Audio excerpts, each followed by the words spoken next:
Hello and welcome to the ID Talk podcast. My name is Peter Counter and I am the editor-in-chief of FindBiometrics, which is reporting live from Las Vegas, where the biometrics and identity industry has converged on ISC West, the world's premier security conference.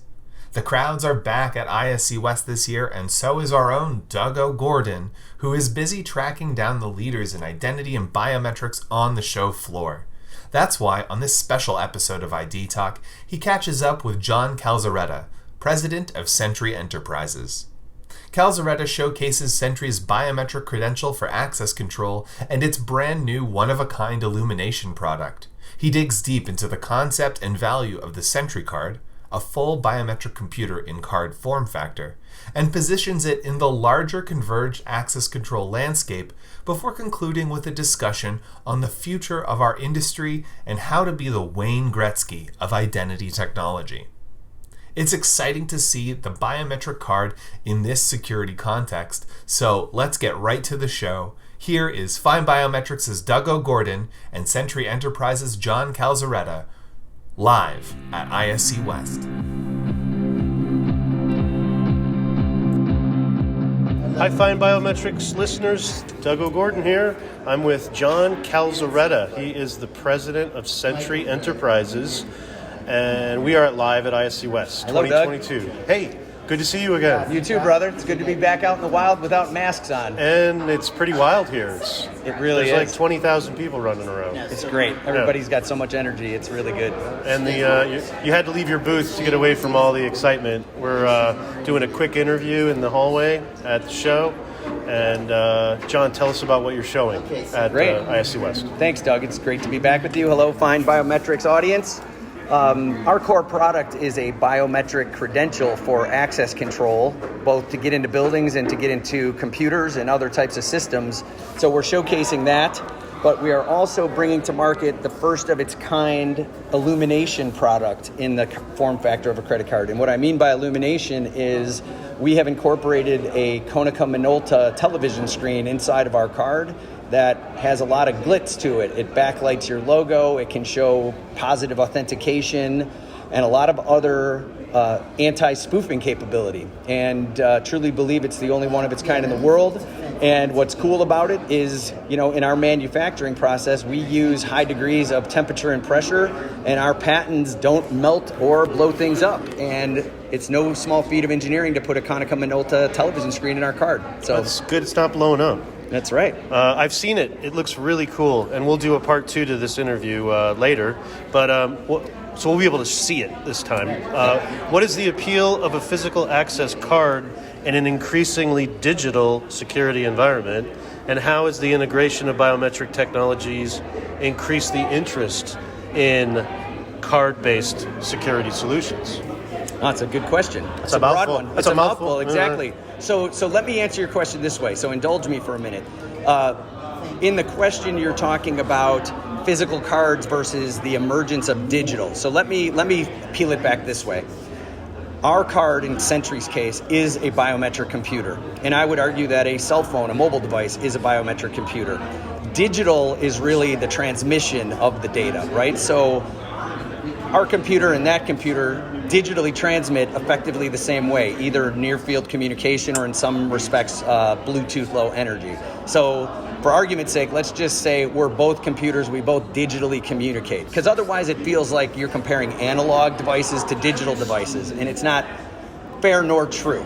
So then the other thing I would say is, now if you think of two different biometric computers, you have one like a SentryCard that's a card form factor, and you have a mobile device, whether Apple or Android.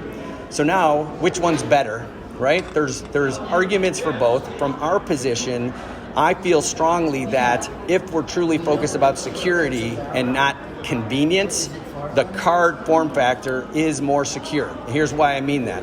Mobile device is always connected to a network, cellular or Wi-Fi, which makes it discoverable by the bad guys, okay? The user is in control of putting the biometric on their mobile device, and it's also got a PIN. So even though it's biometric, there's a PIN, just like any password, that can be shared that makes it vulnerable. There's also innumerable apps on the phone that each have their own baggage from a malware standpoint and things like that. So in a SentryCard's case, we achieve the same utility, but it's disconnected, it's decentralized, right? And to us, highly secure. So look, this is a great debate to have, but there's room in the world for both, and we believe the SentryCard could complement a phone, using the phone more as an interface, but proving identity based on the card. Sure. So that's a mouthful as well. But it's the whole BYOD versus and owning it versus issuing it. Right. The enterprise issues a SentryCard. Right. The user's still in control of their privacy data, but they can't change the PIN. They can't load a second biometric on it. So if the enterprise wants security, they lose it with the phone. Yeah. So it's a great debate, and I welcome a debate with the mobile thinkers out there as we continue to approach it in the market. Sure. Last question. Every year we do I ask you this question every time I talk to you. Yeah. And now we're talking about next year. So this year we did our research, and the report is out, and facial is blowing up, but fingerprint is back. Sure. And what do you see changing in the landscape of physical security in 2022 using identity, authentication, and biometrics? Okay. What's going to be hot? What's going to be hot? Decentralized identity is going to be hot. Okay. So let me be a smart aleck here and reframe the question this way. Please. When you told me about it, I thought of Wayne Gretzky, right? The great one.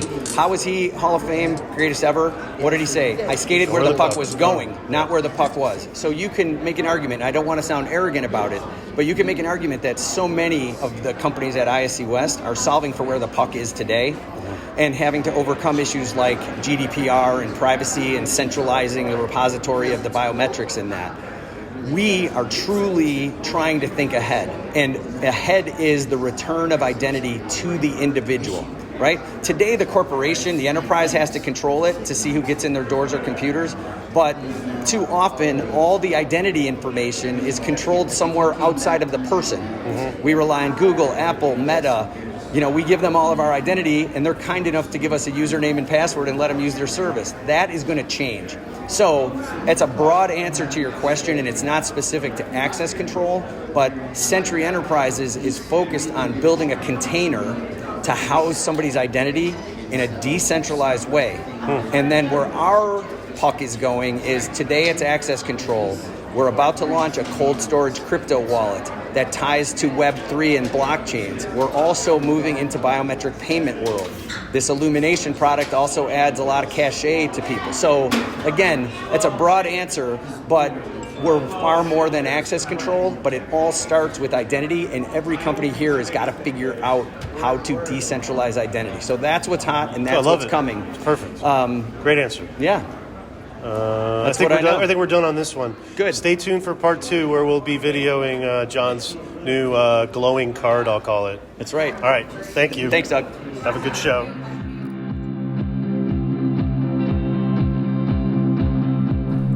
And so concludes our interview with John Calzaretta, president of Sentry Enterprises. To learn more about the topics discussed in this episode, visit sentryenterprises.com. And for more identity and biometrics industry coverage straight from ISC West, including part 2 of Doug's talk with Sentry Enterprises, stay posted to FindBiometrics.com. I'd like to thank John for joining us on the podcast, and thank you to Doug OGorden for conducting the interview. Our podcast theme music is by Logomrad. I have been your host, Peter Counter. Thank you for listening to the ID Talk Podcast.